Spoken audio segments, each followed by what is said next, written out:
Salut à tous, c'est le docteur Senaï Aksoy et aujourd'hui on va causer d'un phénomène qui dans votre scrotum se prend pour le chef d'orchestre d'une révolution improvisée, le varicocèle. Imaginez la scène, environ 15% des hommes se retrouvent avec ces 20 qui décident de ça la jouer rebelle. Comme si elle disait, allez, on fait marche arrière, on va tester un nouveau circuit. Au lieu de filer droit comme un bus bien réglé vers les grandes circulations, elles prennent la tangente à l'image d'un mauvais GPS qui vous envoie faire un tour par des ruelles inconnues. Normalement, de petites valves, ces vigiles de la circulation veineuse, assurent le rôle de videur dans un club hyper select d'Istanbul. Elle empêche le sang de revenir sur ce pas. Mais dans le varicocèle, ces vigiles ont pris des vacances prolongées. Et là, c'est le chaos. Le sang qui devrait se balader tranquillement vers le cœur se retrouve en mode retour vers le futur, en provenance directe de la veine rénale gauche, direction testicule. C'est un peu comme si, en plein heure de pointe, votre système vasculaire organisait une parade surprise avec un effet sauna garanti pour vos testicules.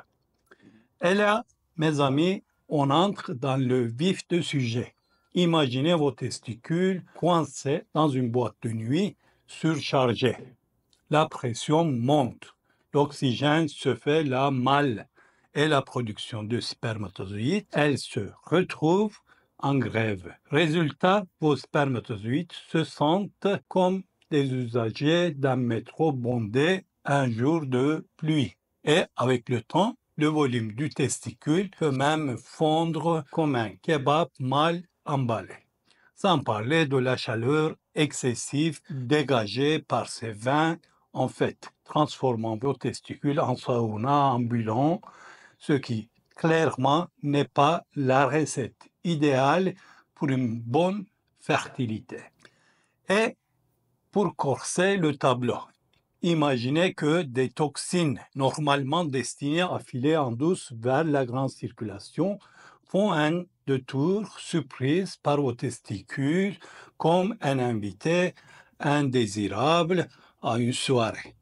Ce cocktail explosif de pression, de chaleur et de toxines crée un véritable désordre qui, pour certains, se manifeste par une douleur, parfois vive, souvent sourde, toujours dérangeante, qui vient perturber votre quotidien.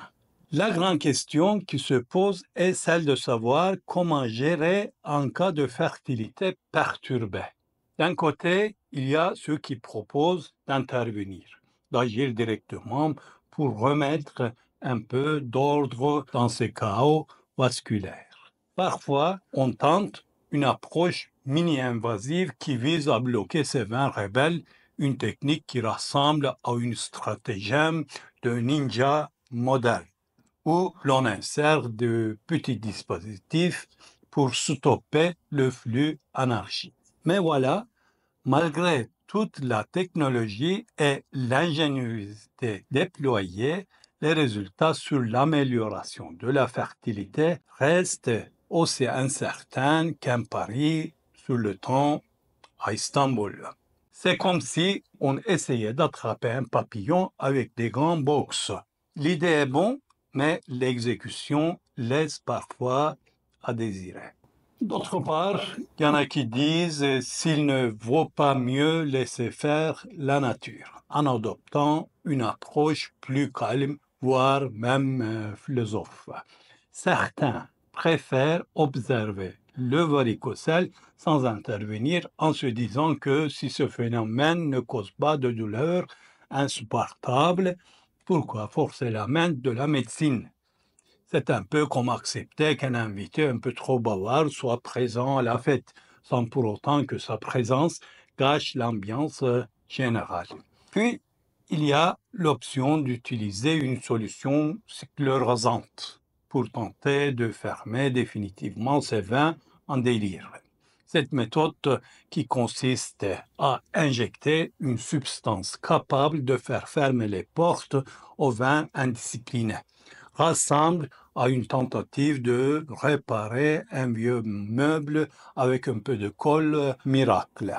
L'idée est séduisante et certains patients y voient une lueur d'espoir pour retrouver un équilibre vasculaire. Mais encore une fois, les résultats cliniques se montrent parfois aussi fluctuants qu'une météo capricieuse.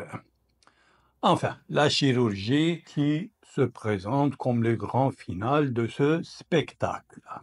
La varicocélectomie réalisée dans un style minutieux et souvent en mode microchirurgical consiste à aller à la source du problème en coupant ou en ligaturant les veines fautives.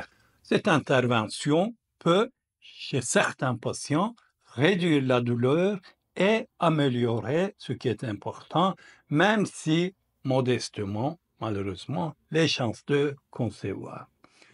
Cependant, même ce grand classique de la médecine n'est pas exempt de défis. Les bénéfices en termes d'augmentation de taux de grossesse demeurent parfois aussi insaisissables qu'un mirage dans le steppe d'Anatolie.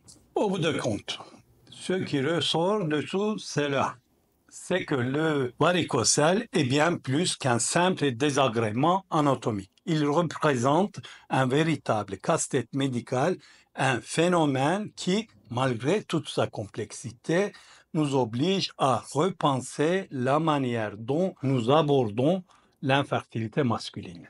Chaque patiente est unique, bien sûr, et la décision d'intervenir ou non doit être prise avec toute la rigueur d'un scientifique.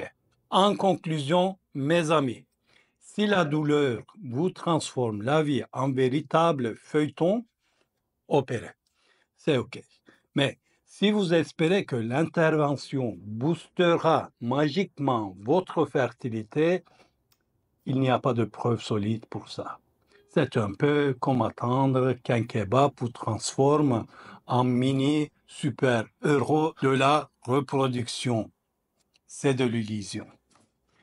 Je vous invite alors à réfléchir à tout cela, à discuter, à poser vos questions et à partager vos expériences. L'important, c'est de ne jamais perdre de vue que chaque situation mérite une attention particulière et qu'au final, notre but commun est d'améliorer la qualité de vie et les chances de concevoir tout en restant ouvert aux avancées scientifiques, toujours avec une pointe d'humour. Merci d'avoir été avec moi pour ce moment d'évasion scientifique où nous avons mêlé la rigueur des données au charme inattendu de la dérision.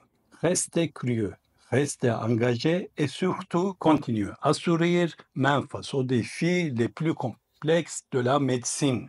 À très bientôt pour de nouvelles aventures, toujours avec le même mélange de passion et de légèreté qui nous unit ici. Ciao, ciao.